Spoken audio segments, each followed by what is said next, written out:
Good morning. Ngasi irai numit ki card ki message happy thing minara se irai numit ahambada number ko number se 71 lere aduga kalada na sky blue gumba kai gumba dumaina shena bibe ai ko ado irai numit aina sum chak thongba do khopa da hapoin gi gumba kitang happy bo ko se phai ko ado aham card ki messaging minara se aduga timing afaba so happy hajara ke go ngashi gi na timing afaba ke ke lege habado ado dum so happy gi ngase do akoina nutigi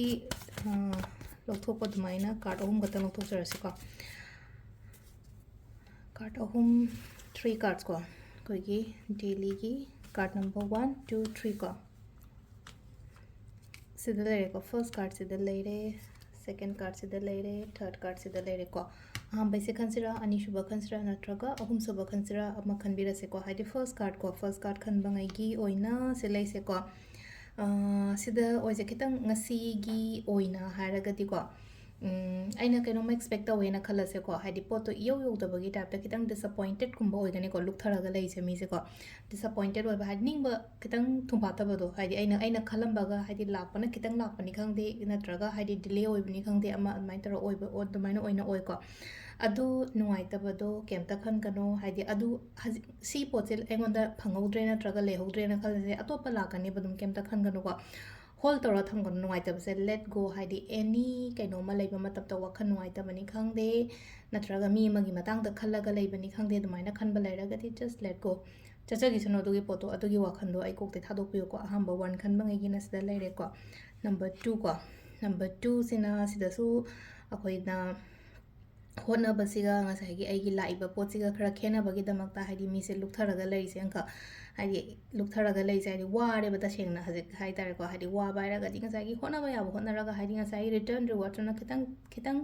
ꯏꯌꯧ ꯌꯧꯗ꯭ꯔꯒꯗꯤ ꯑꯩꯈꯣꯏꯁꯦ ꯈꯤꯇꯪ satisfaction ꯍꯥꯏꯕ ꯑꯃ ꯂꯩꯕꯅꯤꯅ ꯃꯤꯑꯣꯏꯕꯒꯤ satisfaction ꯏꯑꯣꯏ ꯑꯣꯏꯗꯕꯒꯤ ꯇꯥꯏꯞꯇ ꯑꯃ ꯇꯧꯋꯦꯀꯣ ꯑꯗꯨ satisfaction ꯑꯣꯏꯗꯦꯅ ꯍꯥꯏꯔꯒ ꯁꯤꯁꯤꯅ ꯍꯦꯛꯇ ꯑꯣꯏꯔꯣꯏ ꯍꯥꯏꯕꯒꯤ ꯋꯥꯗꯤ ꯅꯠꯇꯦꯀꯣ ꯗꯤꯂꯦ ꯑꯣꯏꯕꯅꯦ ꯇꯞꯄ ꯈꯇꯪꯅꯦ ꯁꯣꯏꯗꯅ ꯂꯣꯏꯅꯃꯛ ꯂꯥꯛꯀꯅꯤꯀꯣ ꯑꯗꯨꯅ ꯊꯥꯖꯕ ꯊꯝꯕꯤꯌꯣ ꯍꯣꯠꯅꯕ ꯂꯦꯞꯄꯤꯒꯅꯨꯀꯣ number 3 ko number 3 sina ko number 3 sina haidi hazikse ko haidi proper planning phajana taw ko haidi thaba inkhang taw matam da ko haidi ai tawge khotke anobo hoge kaina khalambe ai ko ado khaliba poto phajana hobiyo ko haidi ai tawge hena khalaga de tawbo ngamgani ko phajana aduna haidi aina hoje hodoriba potse proper planning strategy gumba semaga kholaga adumaina hobibo ko ado sida leire khoi gi card ahum ge message sina ko timing sina yuki pung manga ga minute ani daina mapan ga minute ni phum doi phang leire ko adagi 13 ga minute 13 teina 12 ga minute yankai ma thoi phang leire adu ga nungda waram gi na ahum ga minute yankai ni pan daina manga ga minute 13 ni thoi phang leire do nungda gi na ni pan ga minute ko mari dagi na mapan ga minute yankai phawom leire ko